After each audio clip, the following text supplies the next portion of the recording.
बाबा ने कहा आप स्कूल जाओ, मैं आपको पार्क ले जाऊंगा। तो फिर मैं खुशी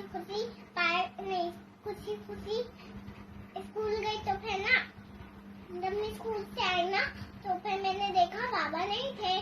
तो फिर मैंने मम्मा से पूछा बाबा कहाँ? तो फिर मम्मा ने बताया बाबा ऑफिस गए। तो फिर मैंने कहा बाबा ने मुझसे फोन मिस किया। तो फिर मम्मा ने कहा तब शाम होगी तो ले जाएंगे बाबा। तो फिर मैंने अपना खाना खाया और सो गई। तो फिर जब मैं उठी और अपना गेम खेल रही थी और जब बाबा आए तो फिर मैंने बाबा को गले लगाया। और फिर ना बाबा ने मेरी फ्रूट्स भी लाए थे और ना मैंने बाबा से सलाम भी किया और ना मैं खुशी खुशी पार्क चली गई। तो फिर ना मेरी बहन गिर गई।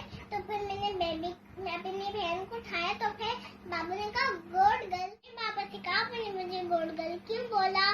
तो बाबा ने कहा क्योंकि हल्का है ना अच्छी बात होती है। तो फिर बाबा ने मुझे आइसक्रीम दिलाई और फिर ना बाबा ने कहा शेयरिंग